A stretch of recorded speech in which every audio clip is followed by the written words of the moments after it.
New restrictions are coming to Ottawa parks this weekend as many don't listen to public health advice not to gather in large groups as COVID-19 cases in the city rise.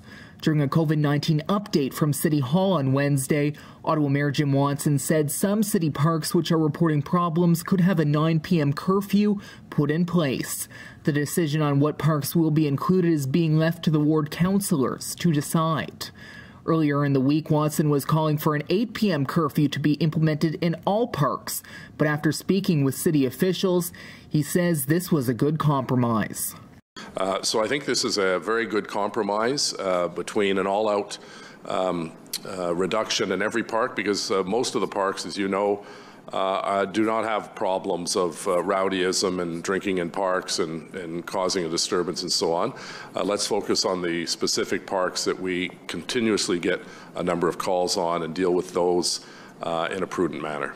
Last weekend, Ottawa bylaw officers received over 400 COVID-19 related complaints, many having to do with large maskless groups congregating in city parks.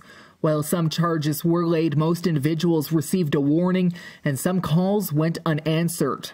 Ottawa bylaw has only 8 officers responding to park-related complaints as they prepare for a very busy summer ahead.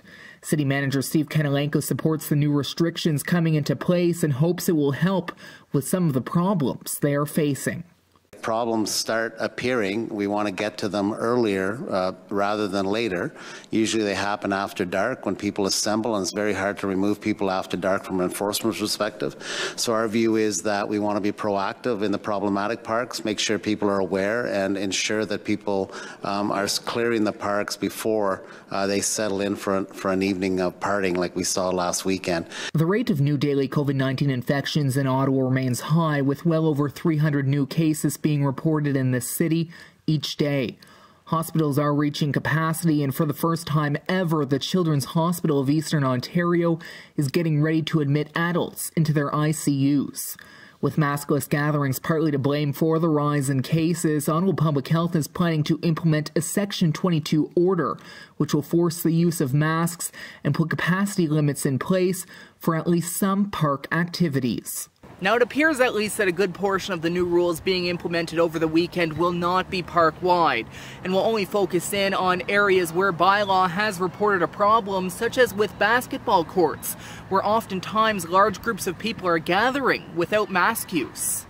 Ottawa Public Health says basketball courts and skateboarding parks are 2 of the areas they are most concerned about and are settings where bylaw is receiving countless complaints. Details on the order are still being worked out, but could also potentially include play structures. We're focusing on the amenities within parks that attract numbers of people, and we've been experiencing crowding with lack of distancing and masking. So the examples I gave earlier were basketball courts and skate parks, where you not only have a number of people sometimes in the playing area, so to speak, but also all the way around. And a similar order was issued over the winter for skating rinks and tobogganing hills. Capacity limits were capped at 15 people and masks had to be worn. It's expected the rules will not apply to pathways or green space around the parks, but still Dr. Brent Malotny, the Deputy Medical Officer at Ottawa Public Health, says it's always wise to have a mask on hand. We want people to be able to use parks. We want people to have that mental health benefit, to be able to be physically active. For people who don't have a backyard, to be able to have fresh air and have a picnic with their household. But it only should be with your household, and people should have masks with them when they're in parks, because you may anticipate that walking through the park there won't be other people, but depending on when and where there might be. So you want the ability to put your mask on if you're finding that there's increasing numbers of people on the path that you're needing to get around. Now, Dr. Malotny says the Section 22 order should come into effect over the weekend, and if necessary, they can always add to it. Charlie Senac, 2IN News, Ottawa.